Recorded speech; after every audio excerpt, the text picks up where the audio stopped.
Hamas terrorist organization attacked civilians in Israel. Politicians, journalists, and relatives of those taken hostage all agree this is the first tragedy of such magnitude since the Holocaust. Throughout the last few months, we have spoken with representatives of the Israeli government, with their opposition, as well with historians and political scientists. Today, we are joined by Avi Issacharoff, one of the creators of the cult TV series Fauda. Hello, Avi. Hello. Thank you for this opportunity. We're happy to have you here with us on TV Rain. To those of our viewers who are unfamiliar, Avi is not only a co-creator of Fauda, but also a well-respected journalist in Israel and expert on the Israeli-Palestinian conflict. I also wanted to share with you, Avi, that I started watching Fauda only after this new war began, and just as millions of other viewers, I was very impressed with how nuanced and spot-on the portrayal of the terrorist motives were in the show, how detailed the characters are, especially the fighters, and Fauda was, of course, a prophetic work. Everything happened exactly as was described in the show. How are you taking all of this? Well, of course, we didn't plan anything like that. We didn't think that something like October 7th will take place. But, knowing the region and knowing the Israeli side also, of course, both of us, my co-creator Lior Raz and myself, we both served in one of those special operations units, undercover units.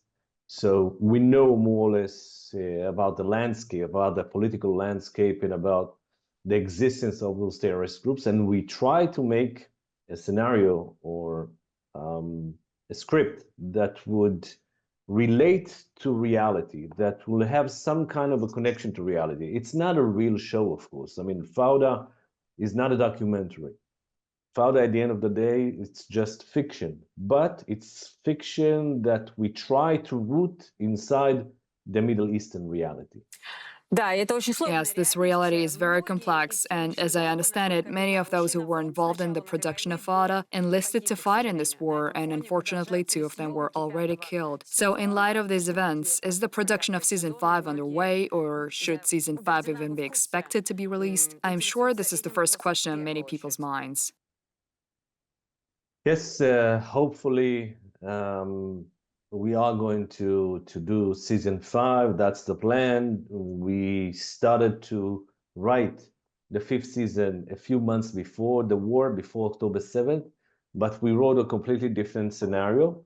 And then we had to switch it all. And then after October 7th, we understood that we have to bring something that will relate to October 7th. Again, not something about the October 7th, but we couldn't ignore what happened in that terrible day. So we had to get rid of the old script and to start a completely new one. But I'm happy to say that, yes, we are going to have a 5th season. And just to add to that, I want to tell you something about the script and its writing. Before October 7th, we were discussing in our writer's room the option of a scene in which a few tens of militants, that's it, are crossing the border and then taking over an Israeli village, a town, a small town, a kibbutz. But I thought that, learning from the past, that it's impossible, that it's not realistic enough. And I convinced Lior and Noach, our chief scriptwriter, that it's not realistic enough. And we stopped the discussion about this scenario.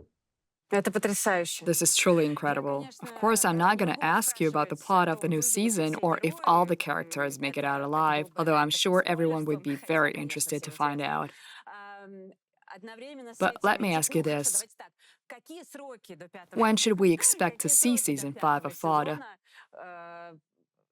I think people really fell in love with Doron and everyone else, so we're all very keen to know when we will get to see the continuation of their story.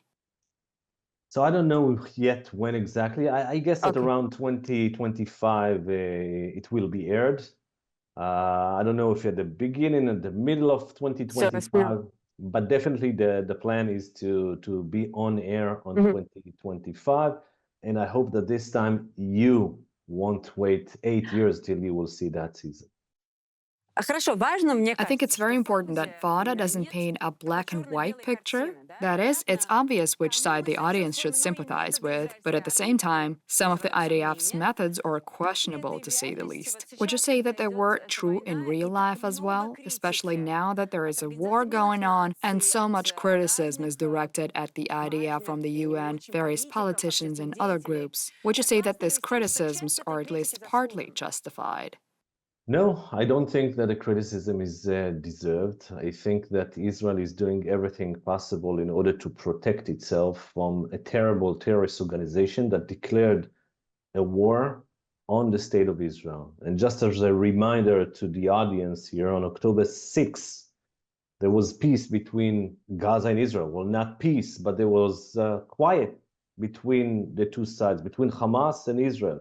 And Hamas decided on October 7th to go on a terrible massacre, to kill, to murder 1,200 people, to kidnap to Gaza 240 more. And then the war started. Not one single minute before. Israel didn't want this war, didn't initiate this war. Now we need to find Hamas and to dismantle this terrorist organization, to bring down to topple this regime. The problem is that they're hiding deep under Gaza, under their own population.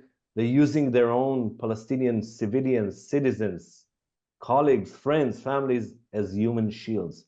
They know that they will pay a heavy price. They knew that we will have innocent civilians getting killed, and they wanted that result. Да. Скажите, Would you say that this hatred can be overcome? In Fauda, we constantly see the characters in a state of deep desperation, asking themselves if this fight was worth it. When do you think all of this suffering is going to end? I think that first of all, we will have to topple Hamas, to bring down Hamas, regime, government. I think that only after Israel will manage to make sure that not only the Palestinians, but everyone else in the Middle East will understand that terror doesn't work, only then we will see the light at the end of the tunnel, literally, the end of Hamas tunnel, and at the end of this political tunnel, that we will understand that, yes, we need to talk to the other side and not to kill the other side. But in order to get there, we have to bring down Hamas's regime. But wouldn't you agree that this war was different from any of the previous ones? If you agree with that statement, then could you please briefly explain in what ways is it different? There's no doubt about that. I mean, the way that it started already on October 7th, the day itself was the most terrible day in Israel's history, the bloodiest days in the Jewish history since the Holocaust, since the end of Second World War. So there's no doubt about the way that it started. But also since that day, the Israeli army went on a very big, large ground invasion. And we're already 70-something days into this war. And Israel is still fighting Hamas in North Gaza, in South Gaza.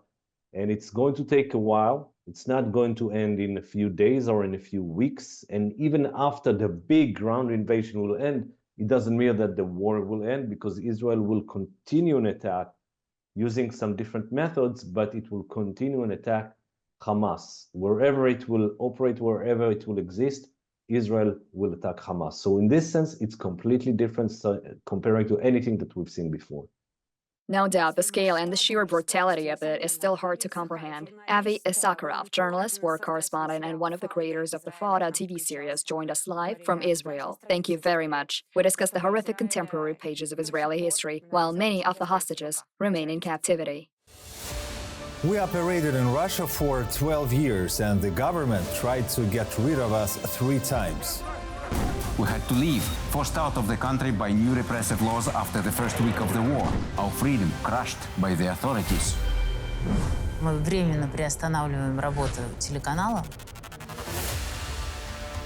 We survived, started working from Europe, and now we are watched by millions of people every day. There's no other independent news channel in Russian.